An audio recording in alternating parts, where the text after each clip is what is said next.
자, 홍준표 경남지사 검찰특별수사팀의 소환이 내일 됩니다. 오전 10시에 소환될 예정인데, 자, 검사로 한때 이름을 날리던 홍준표 지사가 피의자 신분으로 검찰 소환에 대해서 조사를 받게 됐습니다.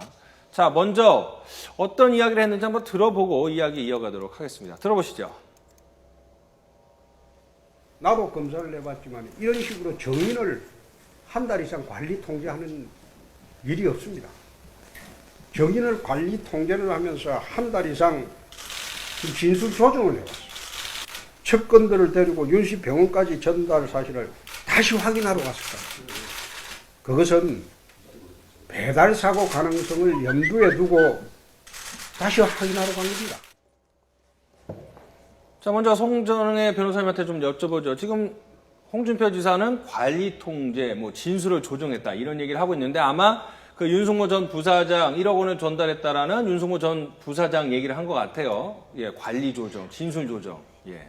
핵심 증인이기 때문에 증인의 신빙성이 법원에서 상당 부분 다퉈질 거라고는 예상을 했지만 이제는 검찰 수사의 적정성까지 공개적으로 얘기를 함으로써 검찰을 오히려 공격하는, 사실 윤 전 부사장 같은 경우도 과거에는 고마운 사람이라고 표시했지만 입장을 이제 바꾸셔가지고 윤 전 부사장에 대해서 좀 안 좋게 얘기하는 태세를 변하셨는데 네. 이 부분은 보시면 이제 옥죄 오면 어떤 압박 카드를 계속 받으시다 보니까 굉장히 초조하시고 다급하신 상황에서 이제 검찰 수사까지 얘기함으로 인해 가지고 어떤 수사의 공정성도 탄핵을 해서 혹시 이 부분에 대해서 무죄를 받을 수 있는 가능성까지 염두에 두고 계신 것으로 보이는데 네. 또 법률가 입장에서 굉장히 저것이 역효과가 날 거라는 우려도 있습니다. 오히려? 검찰의 자존심을 건드린 겁니다. 지금 이 시대가 언제인데 아마 홍준표 지사님이 전 검사 생활을 하실 때는 또 그런 부분들이 발생할 수도 있었겠죠. 진술이 조정이나 고문도 있었던 시대니까. 하지만 지금 시대에서 증인의 진술을 조작하거나 이런 것들은 조금 어불성설인 측면이 있고 오히려 증인을 관리하거나 통제했다는 측면보다 어떻게 보면 홍준표 지사 측근들이 증거인멸 시도나 어떤 증인의 어떤 왜곡된 그런 것들을 부탁한 정황들도 나왔었는데 그것을 보호한다는 측면도 있고 수사가 장기화되면서 좀 여러 차례 이제 진술 조사를 받음으로써 어떤 증거를 확보하고자 하는 검찰의 어떤 꼼꼼한 수사의 일환으로도 볼 수 있기 때문에 딱 맞아 떨어지는 그 어떤 내용은 아닙니다. 그러니까 저런 식으로 이제 결국 말씀하신 거는 이제 검사들의 전투력을 자극했다 이렇게 볼 수가 있겠군요. 검사들의 그 전투력 자존심 이런 것들을 건들면서 어제 저녁에 무슨 일이 있었냐면 검찰에서 송관이를 압수수색하면서 홍준표 지사 회계 자료까지 다 가져갔습니다. 압수수색 카드가 처음 나온 겁니다. 홍준표 지사나 그러니까 성완종이나 경남기업 측 압수수색을 제외하면요.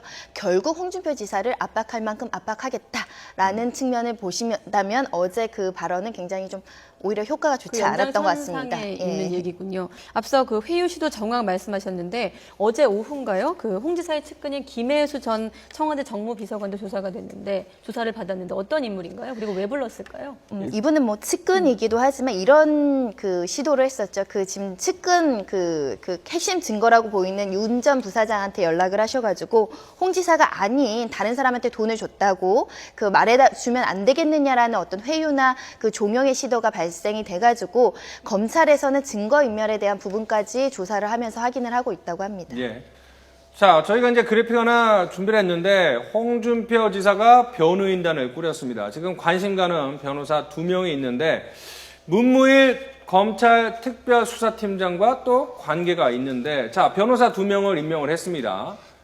좀 궁금한 게요. 문무일 특별수사팀장 그리고 홍준표 지사의 변호사 2명 이 세 사람이 모두 노무현 측근 비리 했을 때 특검에 같이 일을 하지 않았습니까? 이런 것도 염두에 둔 선임이다. 이렇게 볼 수 있을까요? 그리고 여러 가지를 고려해서 선임을 하셨는데 지금 김진태 검찰총장하고 홍 지사가 사법연수원 동기라고 동기뿐만이 아니라 사법연수원 같은 반 출신이라는 얘기가 돌고 있는데 지금 선임한 형사 변호인조차 동기라는 그 얘기가 있어가지고 여러 가지 법률적인 다툼 이외에 어떤 인맥관계로 이용해서 조금 유리하게 변론의 어떤 효과를 보려고 하신 게 아니라는 측면에서는 법조계에서는 정관 예우라든지 이런 문제가 굉장히 문제가 되고 있는 상황에서는 변호사로서는 좀 그 적절치는 않아 보이지만 아무튼 본인 입장에서 뭐라도 더 열심히 그리고 경력이 있는 이런 수사를 담당해본 경력 있는 검사 출신의 변호사가 자신을 더 변호해 줄 것이라는, 특히 검찰에 또 굉장히 어떤 네트워킹이 형성되어 있었을 거기 때문에 그 부분에 대해서 조금